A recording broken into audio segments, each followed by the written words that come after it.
নমস্কাৰ আপোনালোক সকলোকে স্বাগতম জনাইছো অসম ফিউচাৰ ইউটিউব চেনেললৈ। আশা কৰোঁ আপোনালোক সকলোৰে খবৰ ভাল। তো আপোনালোকে নিশ্চয় জানে যে regional institute of paramedical and nursing of ছায়েন্সৰ BSc nursing, B.Pharm, BSc optometry, radiology এইবিলাক কোৰ্চৰ এপ্লিকেশ্যন ফৰ্ম আহিছে। তো ইয়াৰ এপ্লিকেশ্যন ফৰ্মৰ লাষ্ট ডেট হৈছে 25 জুলাই তাৰিখে। তো আপোনালোকে 25 জুলাই তাৰিখৰ আগতে ইয়াৰ এপ্লিকেশ্যন ফৰ্মখন জমা দিব লাগিব। তো এই ভিডিঅ'টোত ইয়াৰে সম্পূৰ্ণ ডিটেইলছ জনাম। তো ভিডিঅ'টো স্কিপ নকৰাকৈ সম্পূৰ্ণকৈ চাব। তো লাষ্ট ভিডিঅ'টোত ইয়াৰ ওপৰত অলৰেডি ভিডিঅ' বনোৱা আছে। তো সেইটো ভিডিঅ'ত বহুতৰ কনফিউজন আছে। তো এই কনফিউজনবিলাক এই ভিডিঅ'তে দূৰ হ'ব। তো ভিডিঅ'টো সম্পূৰ্ণকৈ চাব। তো প্ৰথমতে আপোনালোকক জনাই দিওঁ যে ইয়াৰে এপ্লিকেশ্যন ফৰ্মখন অফলাইন জমা দিব লাগিব। তো আপোনালোকে director of medical education 6 mile Khanapara Guwahati 222 যি DMEৰ অফিচটো আছে তাত গৈ ড্ৰপ বক্সত ইয়াৰে এপ্লিকেশ্যন ফৰ্মখন জমা কৰিব লাগিব। তো আপোনালোকে এই এপ্লিকেশ্যন ফৰ্মখন 25 জুলাই বা তাৰ আগতে জমা কৰিব লাগিব। তো ইয়াৰে এপ্লিকেশ্যন ফৰ্মখন আৰু ডকুমেণ্টখিনি একেলগে এটেচ কৰি এখন এনভেলাপ বা খামৰ ভিতৰত দিব লাগিব। তো খামত কি লিখি দিব লাগিব সেইটো জনাই দিম।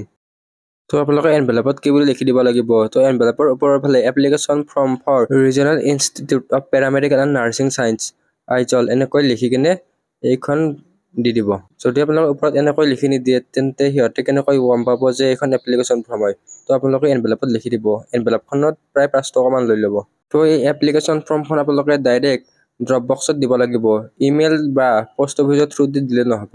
নেক্সট আৰু এটা ইয়াতে বহুতৰ কনফিউজন, ইলিজিবিলিটি ক্ৰাইটেৰিয়াত যে ইয়াতে 5% relaxation for SC ST OBC বুলি লিখা আছে। তো তাত বহুতৰ কনফিউজন হৈছে। তো ইয়াতে ৰিলেক্সেশ্যনটো চিট কেপাচিটিৰ ওপৰত ৰিলেক্সেশ্যন দিয়া নাই। ইয়াতে এটা কোৰ্চত 3-4টা চিট আছে। তো সেই চিট ৰিজাৰ্ভেশ্যন নহয় এইটো ৰিজাৰ্ভেশ্যন আছে আপোনালোকৰ হাই ছেকেণ্ডাৰীৰ পাৰ্চেণ্টেজৰ ৰিজাৰ্ভেশ্যন।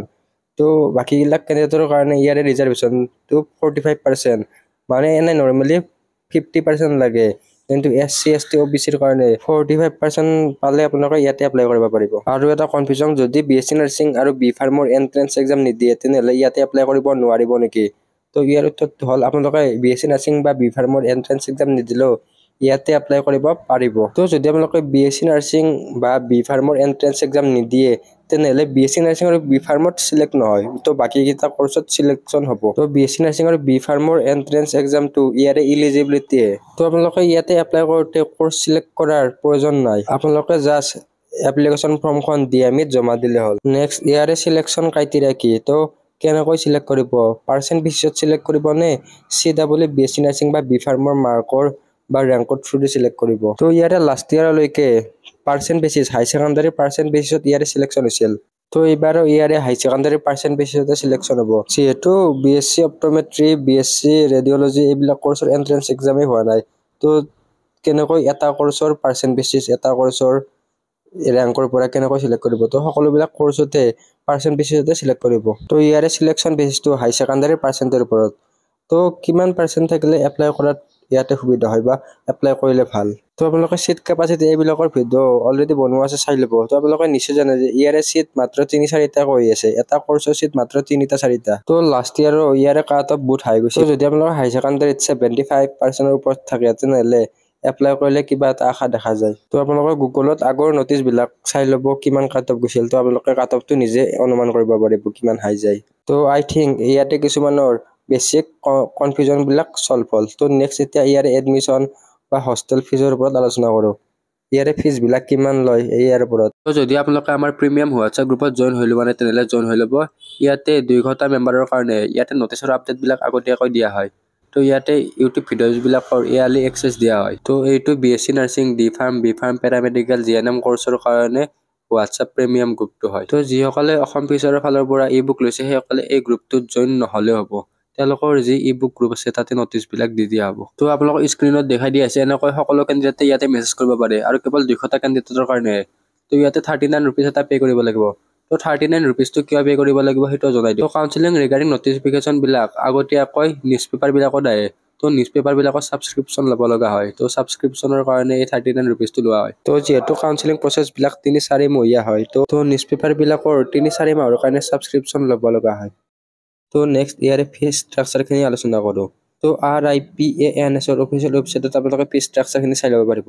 তো ইয়াৰে সম্ভৱ হ'লে লিংকটো ডেছক্ৰিপশ্যনত দি দিম। তো ইয়াৰে অফিচিয়েল ৱেবছাইটত অহাৰ পিছত ফিজ ষ্ট্ৰাকচাৰখিনি। তো BSc নাৰ্ছিঙৰ এডমিশ্যন ফিজ 700 টকা, বেচলাৰ ইন MLS ৰ 700 টকা। তো ইয়াৰে গোটেইকেইটা কৰ্চৰ এডমিশ্যন ফিজটো ছেম হয়, 700 টকাকৈ হয়। নেক্সট ইয়াৰে ফাৰ্ষ্ট ইয়াৰত কিমান পইচা দিব লাগিব। ইয়াতে সকলোবিলাক মিলাই ফাৰ্ষ্ট ইয়াৰত এটা কৰ্চত 4500 টকাকৈ দিব লাগিব। তো এই ফিজটো বহুতে কম হয়। তো BSc নাৰ্ছিঙত 4500 টকা, তাৰপিছত বি ফাৰ্মত 4500 টকা, BSc অপট'মেট্ৰি 4500 টকা, ৰেডিঅ'লজিত 4500 টকা। চ' ছেম হয় 4500। তো ছেকেণ্ড ইয়াৰত ইয়াৰে ফিজটো কম হৈ যায়। তো ছেকেণ্ড ইয়াৰত ইয়াৰে ফিজটো 3500 টকা লয়। আৰু ইয়াতে হোষ্টেল বা মেছ ফিজৰ কথা আলোচনা কৰিম। তো ইয়াতে আপোনালোকে হোষ্টেল ফিজ চাব পাৰে। তো ইয়াতে annual hostel fees for UG and PG। তো UGৰ কাৰণে ইয়াতে দিয়া আছে হোষ্টেল ফিজ ইনক্লুডিং মেইনটেনেন্স। আপোনালোকে মান্থলি 1500 টকাকৈ হোষ্টেল ফিজ দিব লাগিব। আৰু আপোনালোকে এডমিশ্যন টাইমত এটা 1000 টকা দিব লাগিব। তো আপোনালোকে ইয়াতে চাব পাৰে হোষ্টেল ফিজ বহুতে কম হয়। 1500 টকাত আপোনালোকে এমাহ থাকিব পাৰিব আৰু আপোনালোক খোৱা বোৱা সকলোবিলাক দিব। তো বহুতে কম। তো নেক্সট ইয়াতে হোষ্টেলৰ ডিটেইলছ দিয়া আছে। তো হোষ্টেলত নাম্বাৰ অফ ষ্টুডেণ্ট কিমান আছে 142। তো টয়লেট বা বাথৰুম আছে 29টা। তো ইয়াতে নাম্বাৰ অফ ৰুম 90টা আছে। ইয়াতে সকলোবিলাক ডিটেইলছ চাই ল'ব পাৰিব। তো ইয়াতে girl hostel 1, girls hostel 2, boys hostel এনেকৈ দিয়া আছে। আপোনালোকে এই ডিটেইলছবিলাক চাই ল'ব। ইয়াৰে হোষ্টেলখন হৈছে এইটো। তো এই ভিডিঅ'টোত এইখিনি আছিল। আশা কৰোঁ আপোনালোকে ভিডিঅ'টো ভাল পালে। তো ভিডিঅ'টো আপোনালোকৰ বন্ধুবৰ্গৰ সৈতে শ্বেয়াৰ কৰি দিব। ধন্যবাদ।